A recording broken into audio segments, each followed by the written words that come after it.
Ya, pemirsa, MK sudah menghapus adanya ambang batas 20% atau parliamentary threshold terhadap pencalonan presiden, sehingga seluruh partai politik peserta pemilu ini bisa mengajukan calon presiden nantinya. Nah, ini tentu membuka ruang adanya calon presiden alternatif tanpa tersandra koalisi besar. Seperti mungkin tokoh-tokoh seperti Anies Baswedan dan juga Basuki Cahayapurnama. Nah, kita akan membahas ini bersama dengan sejumlah narasumber yang sudah hadir di studio. Ada Mbak Titi Anggreni, pengamat pemilu. Selamat pagi, Mbak Titi. Pagi, Mbak Mala. Kemudian ada analis politik kita, Bang Henry Satrio. Selamat pagi, Bang Hensat.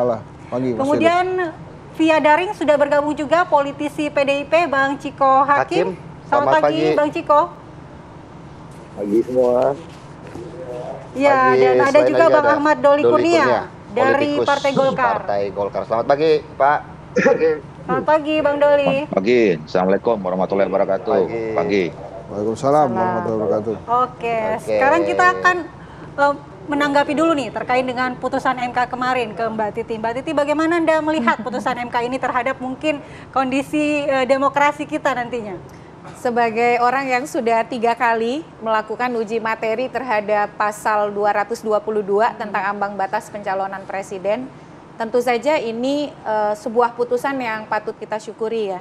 Apresiasi kepada Mahkamah Konstitusi dan juga semua pemohon. Total pemohon yang pernah menguji perkara ini ada 36. Yang kemudian di perkara 62 itu akhirnya dikabulkan oleh Mahkamah Konstitusi. Ya, better late than never begitu ya. Lebih baik terlambat daripada tidak sama sekali. Meskipun butuh tahunan untuk menggoyahkan iman MK soal pendirian hukum terkait ambang batas pencalonan presiden. Implikasinya apa? Karena Mahkamah kan dengan putusan 62 itu satu, tidak boleh lagi ada ambang batas pencalonan presiden yang berdasarkan perolehan suara atau kursi. Jadi semua partai politik sepanjang dia berstatus sebagai partai politik peserta pemilu boleh mencalonkan pasangan calon presiden dan wakil presiden baik sendiri-sendiri ataupun bergabung. Jadi dengan demikian contoh nih, kalau peserta pemilu ada 16, maka 16 partai politik itu punya hak. Meskipun saya yakin tidak akan masing-masing tuh ya. Begitu ya. Ya, kan tidak akan seperti itu. Nah, yang berikut adalah yang juga harus ditekankan dari putusan MK, MK tidak menghendaki ada praktik borong partai. Karena kata MK adalah tidak boleh terjadi ada dominasi partai atau gabungan partai tertentu yang membuat pilihan pemilih menjadi terbatas. Tapi ini memang diberikan tugasnya kepada Pak Doli dan kawan-kawan untuk mencari formula yang tepat. Dan oleh karena itu juga ada catatan supaya partai ini menggunakan haknya, MK mengatakan kalau ada partai politik yang tidak mencalonkan pasangan calon, maka bisa diberi sanksi tidak boleh jadi peserta pemilu di pemilu berikutnya. Nah, rambu-rambu MK itu harus ditindaklanjuti dengan baik oleh pembentuk undang-undang dengan partisipasi masyarakat yang bermakna. Dan ada catatan juga bahwa putusan MK ini final dan mengikat, serta-merta berlaku. Jadi jangan sampai ada narasi yang mengatakan MK kan tidak menyebut spesifik kapan akan diberlakukan. Lalu ada upaya seolah-olah membuat putusan MK ini boleh terserah pembentuk undang-undang kapan mau diberlakukan. Jadi putusan MK ini berlaku setelah diucapkan. Artinya 2029 formula penghapusan ambang batas, tidak ada lagi ambang batas, itu harus sudah berlaku di pemilu kita di 2029. Berarti pembuat undang-undang harus segera mengimplementasikan begitu, Mbak? Ini kan revisi Undang-Undang Pemilu sudah masuk di program legislasi nasional tahun 2024, 25, prioritas legislasi 2025. Jadi momentum putusan MK ini tepat.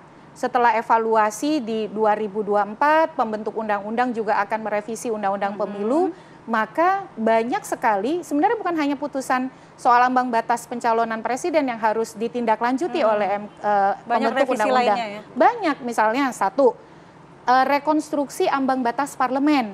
MK juga meminta agar pembentuk undang-undang merekonstruksi ambang batas parlemen atau parliamentary threshold.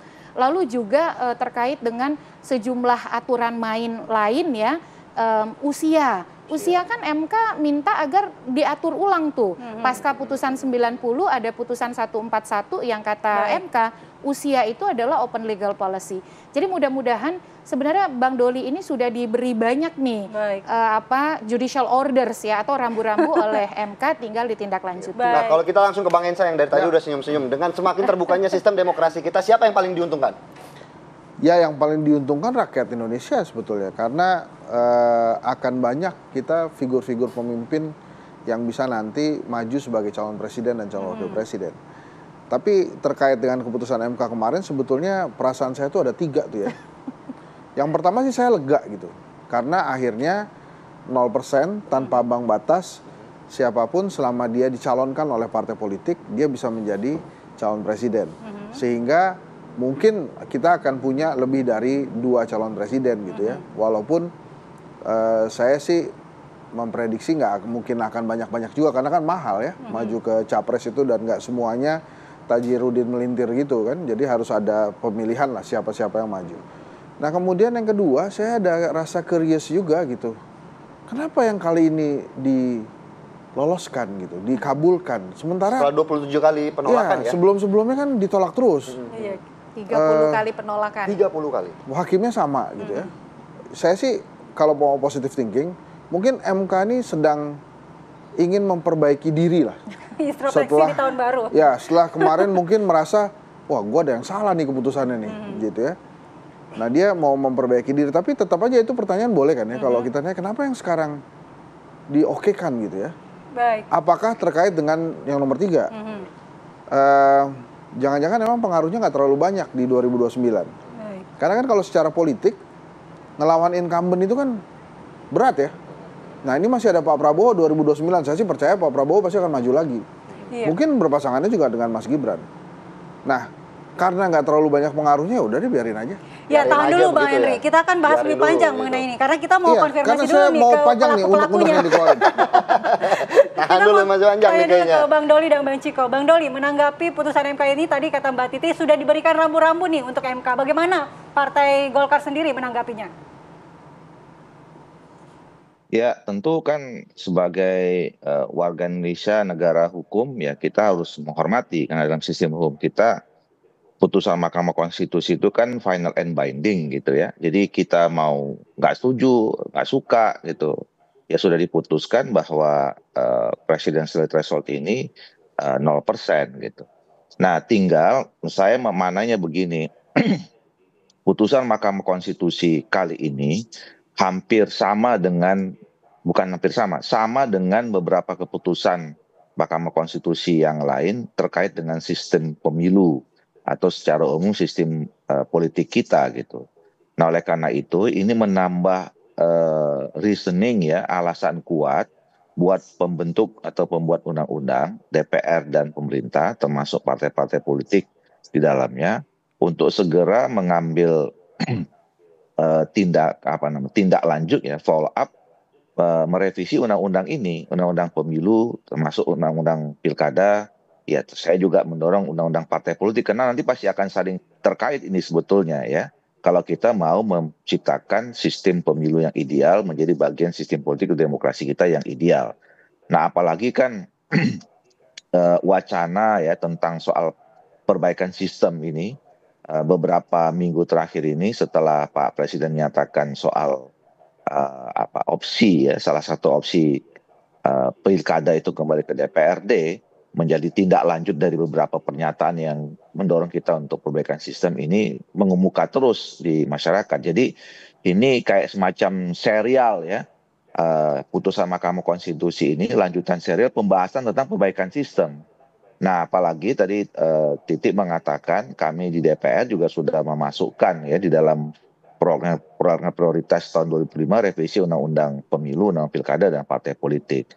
Nah jadi tidak lagi ada alasan untuk tidak membahas ya revisi undang-undang ini, dan kemudian momentumnya harus memang sekarang. Jadi pertanyaan tadi kan kenapa Mahkamah Konstitusi memutuskan sekarang? Kalau saya ngambilnya positive thinking aja, karena memang momentumnya sekarang kalau kita mau merevisi undang-undang pemilu itu khususnya gitu.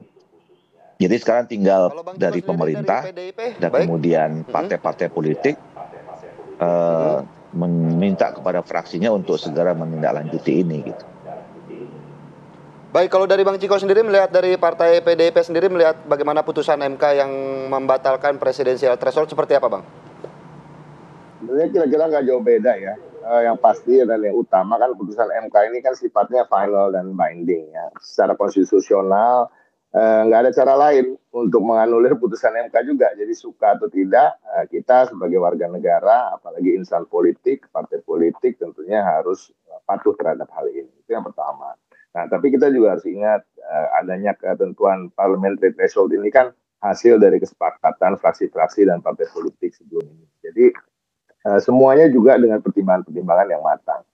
Kita harus akui bahwa semua keputusan selalu ada positif dan negatif. Tapi ya, we have to work dengan apa yang ada sekarang, yaitu putusan MK tersebut. Saya sepakat dengan Bang Doli tadi bahwa inilah momentumnya untuk kemudian memecut partai-partai politik yang berada di parlemen untuk start melakukan revisi-revisi undang-undang yang lain.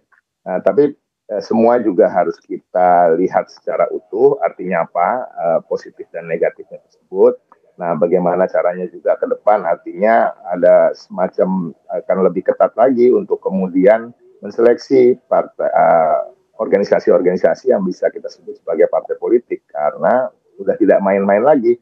Karena disebutkan semua partai politik tanpa kursi di parlemen bisa mencalonkan. Gitu. Jangan sampai juga diler-leran lah gitu ya, bahwa semudah itu untuk bisa menjadi partai politik, kemudian tiba-tiba ada 200 calon presiden pada suatu hari di Indonesia ini, yang kemudian dari partai-partai politik baru yang belum teruji, belum terlihat track recordnya terkait dengan ideologi, dan ini sangat penting, kita kan memilih pemimpin gitu. Nah, kalau dari partai politik yang sudah lama berdiri misalnya, atau sudah eksis beberapa tahun, berada juga di parlemen, terlihat juga kebijakan-kebijakannya, ya kita bisa cukup yakin bagaimana calon-calon yang akan dimajukan dari partai politik tersebut. Karena kita juga harus suka atau tidak suka di dalam politik kita, di konstitusi kita menganut sistem kepartaian, dan partai politik adalah yang terdepan untuk menjadi suatu organisasi atau institusi yang bisa mencalonkan calon-calon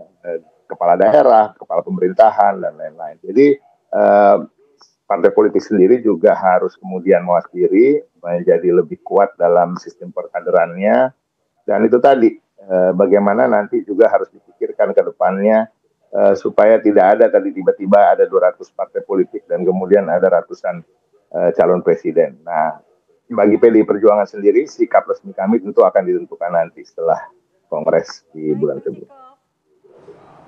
Baik, kita juga akan menanyakan nanti ke Bang Hensat, kalau tadi sudah dikatakan bahwa ini sudah berkali-kali, bahkan sampai 30 kali ditolak, kenapa akhirnya Hakim MK ini berubah pendirian? Apa kira-kira yang menjadi pertimbangannya? Nanti kita bahas usai jeda, Bang Henry, sesaat lagi pemirsa.